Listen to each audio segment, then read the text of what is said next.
Next, I would like to call upon Mr. John Lim to share with us how he has prepared his firm for the challenges of getting SSQC right in his firm. Let us put our hands together for Mr. John Lim. John, please. Good afternoon to all of you. My name is John Lim. And about a few weeks ago, Monica gave me a call. I just had my review in October, November. So when I got a call from her, and she asked this question, John, does your firm put into practice SSQC1? For a split second, I don't know whether to say yes or no. If I say no, why not, Because it's already effective 15 December 2009. So I say yes. Then when she wanted to say that, we are having this seminar and asked if I could share a few words. I said, when can I get back to you? She said, over the weekend or something like that. So after the weekend, the following day, the following week, I call her and says, do you have anybody else you have in mind to speak on this topic? She said, no, which means I don't have much of a choice. So here I am today. Now, I don't call myself an expert or having fully implemented everything that's in SSQC1, but I'd like to share what has been, I believe, helpful to all of us here. All right. Now, let me begin by painting a scenario for you, which I believe quite a number of you will be familiar with. Can I ask how many of you here are auditors? You're a public accountant, all right? Okay. So typically, maybe you receive an email, you receive a fax, receive a letter, and then you found out that you have been selected for review, all right? And then you might say, oh no, how come so fast? Then you calculate, is it 4 years, 3 years, 5 years, my friend has not been reviewed and now it's my turn, how could it be? And then you might even, then you start to get worried and start thinking about what was the last review like, who is coming. Now, for some of you who do not know me, I was one of the pioneers for practice monitoring in 1995. In those days, we do what we are now going to call QA review, okay? Because in those days, it was educational. So I remember I went to one practice. This is when it is now under Accra. And this practitioner told me, I have not slept for 3 days and 3 nights to get the files ready for your review. I felt so bad, And another practitioner says, I have prepared the files over here. I hope you can select from these files here. Of course, I said I will select one from here, but I got to select maybe the other 2 from your other files, other lists. Okay? Now, what really is the issue here? Okay, what really is the issue here? The issue here is, if I have a set of files that I have completed, are you confident of this file? Because what happened to the first one that she says she didn't sleep for 3 days, 3 nights, because she went through every file, okay, to find out whether is it ready for review, anything missing, are all the documentations that are supposed to be there, is it in there? Are there templates missing? There's one that I went, he couldn't find his engagement, she couldn't find the representation letter. And he said, I received, but I can't find it, right? So, what is the issue? When you have a file,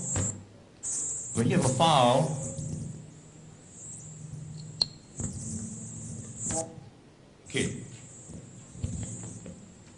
When you have a file that you have completed, are you confident of this file? Because if you are not, later when you schedule for review, you are going to be so stressful because, if let's say you got 150 clients or 200 clients, you may not have enough time to go through all the files, and most of the things you have forgotten about what are the issues that you're supposed to document in the file. And 3, your staff would have left, and you have nobody to ask, and it's going to be very, very difficult, right? So, now, that means the issue here is, how can I be sure that each file that I have completed, it is of a certain standard, is of a certain quality, that I can be reasonably confident, and it is ready for review. Okay, so that's what SSQC is all about. Okay, is it just about policies and procedures? No, it's about having an emphasis on qualities, putting certain things in your practice, so that there's a certain system that is running in 6 different areas, so that anytime when the letter comes, you are quite ready. All right? Now,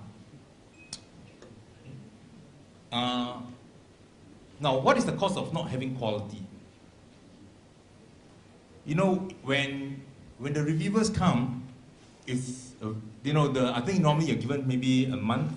So during the 1 month, it's a very stressful period. I call up one of the public accountants and says, hey, I've been asked to speak at this seminar. Would you come give some moral support, He said, I can't. My review is in 2 weeks' time. I have to do a lot of things to prepare. Okay? Now, stress, S-T-R-E-S-S, can be spelled by changing all your S to a $sign. Right? Because it's going to cost you both tangible and intangible costs. So, therefore, SSQC1, what I want to do is I want to share with you what is the underlying principle behind it and some of the practical implementations. Now, one of the areas is on acceptance and continuance of clients. Okay? So for many, maybe we just feel that, well, it's just completing the form and end of the story. Well, most of the time, maybe it's like a completion of a form to have something in place so that you can demonstrate to reviewers. But more importantly, is to go through at least a certain discipline where you consider, do I continue with this client? And if it is a new client, can I really do this job? Okay?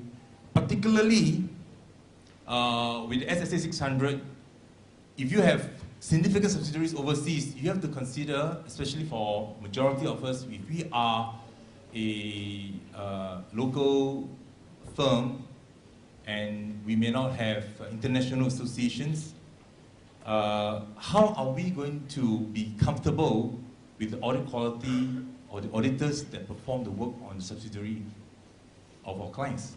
So this is where you have to ask yourself, well, can I review the work papers of that auditor? Will they allow me? Will the client be willing to bear the cost? So this is one major area. And when this got implemented, I have to talk to my client, explain to them, because I have clients with subsidiaries in Vietnam, in China, Indonesia, Malaysia. So if we are not able to satisfy ourselves, or we cannot do this bit of reviewing the auditors of the other auditors, we have to ask ourselves, can I continue with this audit? Then in your acceptance and continuation, you also have to consider, maybe after doing the audit for some time, you are now in a better position to assess the integrity of the directors and managements.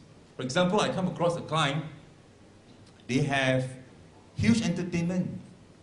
And when I ask the staff to review, they say that, among entertainment, you have this restaurant invoice bill, 27 people on a Sunday. Right? Something is not right, right? Why do you have 27 people on a Sunday and you say it's for business purpose? So, turn out to be his uncle, auntie, akong, ama, everybody come, have a good buffet, and charge it as entertainment expense for the company, so that something is not right with the integrity of the client. Or he has commission expense. When we ask for the supporting documents, you have a piece of paper, and say this is commission. And later on, there was some investigation. It turns out that that commission was paid to the client's relative. Okay, and so when you have integrity issue, then it casts doubt as to whether what other things he say may not be reliable. Management representation become an issue. So you may have to decide whether are you going to continue with this engagement or not. Okay? Or if you come across the nature of business, some of the transactions you find a bit funny, a bit fishy. There was one PA who came to me, he says, he's a client that borrow money from a country at a certain interest rate and then lend it to another party in another country. And lo and behold, he got a letter from IRAS, 2-page, all kinds of questions. How do you know this person? Who will introduce you to this person? That sort of detail. Okay? And so we have to ask ourselves, if this kind of, if there are big questionable transactions in business, you ask yourself, do I want? Because sometimes for that few thousand, 3,000, 4,000 maybe, of audit fee, you will end up in a whole lot of host other problems. Or if they have losses every year, then you say, business exists to make profits. How is it that you're making losses every year? What is not right? So you got to ask yourself, what kind of clients you have? So that's under acceptance and continuance. Human resource, another area.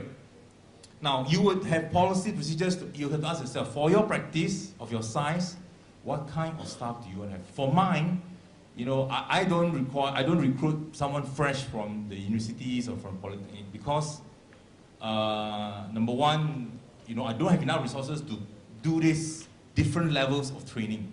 So most of the time when if I recruit someone who has at least maybe 2-3 years of experience. Okay? So that when they come, most of the time they are able to start on with the job. And then what kind of trainings do your staff require?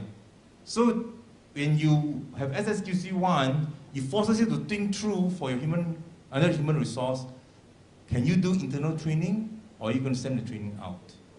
Okay? If you do internal training, who will do that? Can you do it? If not, you send them out, then when they come back, maybe they train the rest. Okay? How are you matching the job to the staff? So when you think through that and you have that as a policy, and for your staff to read, they also get a better idea of how things are run in a firm. Now, the whole idea of human resource is also for you to think, for you to reflect. What is it like to work in your firm? What is it like to be an employee? We are employers, but we must sometimes put ourselves in the shoe of an employee. How is it like? Let me share one experience. I have one staff. She worked for me for a year. Then she says, I'd like to get more experience. And she says, I'd like to work in a mid-sized firm. I said, why? Because she said, I want to learn more, I want to get exposure, maybe I want to go to China and all that. So I told her, I says, well, because she wants to have some experience working in the public listed kind of audit. I say, for public listed entities, well, you get to learn more in terms of the volume, the size, and of course, the compliance with SGX listing requirements and so forth. But otherwise, I say, if you audit stocks or if you audit receivables, it's not going to be very, very much different from what we have here. Anyway, she says she really want to try, so she left. 3 months later, she called me up. Say, Mr. Lim, I think you're right. Can I come back and join you? Okay? I said, of course, but she has to give 3 months notice. And so 3 months later, she came back and joined me because she felt that she was able to, she learned more and she's happier in my firm. So it doesn't mean that, you know, if you're small, it doesn't mean that, you know, you are, sometimes we say, kucing kurap company. No, it doesn't mean that. You can have a quality firm. Okay? Engagement performance. Now, my question here is, now the SSQC one says that you should have a policy where the work of a less experienced team member is reviewed by a more experienced team member.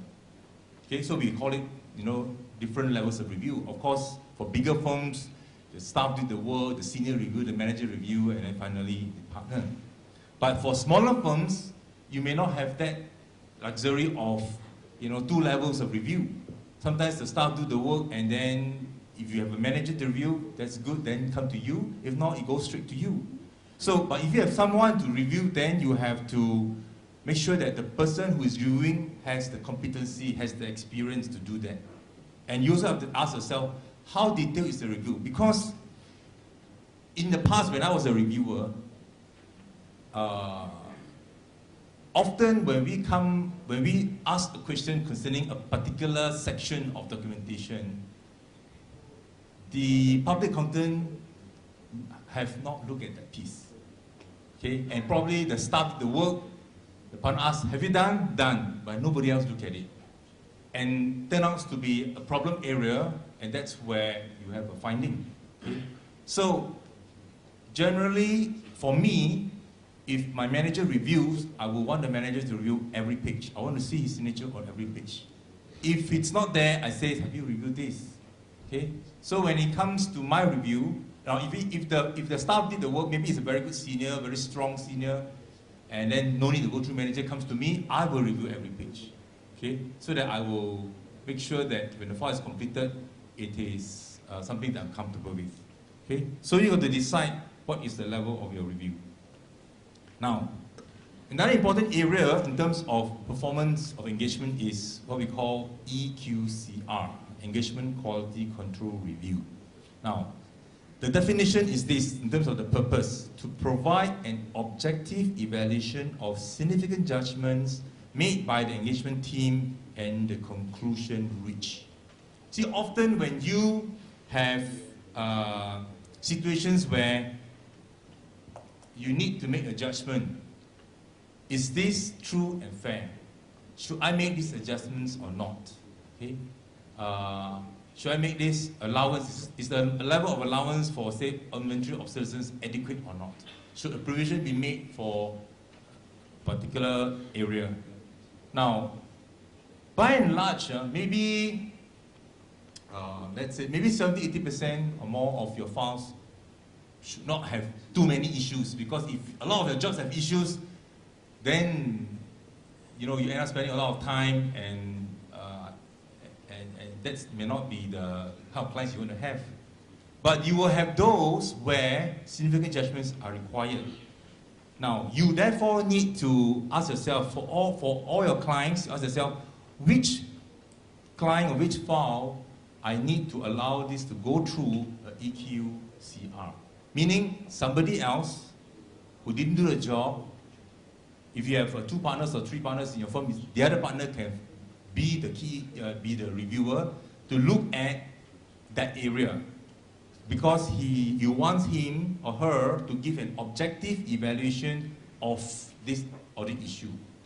Okay, so you have to decide. All right, maybe those who are subsidiaries of a listed company, maybe those that you need to report to an overseas auditor, maybe it could be your top 10 clients, maybe there are audit qualifications, maybe there are going concern issues, this kind. So you specify, so the staff all knows. If you have this, they know that it requires an EQCR, okay, or concurrent partner review or second partner. Okay, okay, I mentioned about this. Now, the other one would be, like, for example, prolonged close relationship. This client has been with you for so long, so long that maybe you lose certain objectivity and you want someone else to take a look at it. Okay, so that's the EQCR. So, who should be appointed as a reviewer? So that person, number one, as I say, should be independent, adequate experience. So if you have, for example, let's say maybe you are the one that's more experienced, and now you have just recently promoted someone to be a partner, but he may not be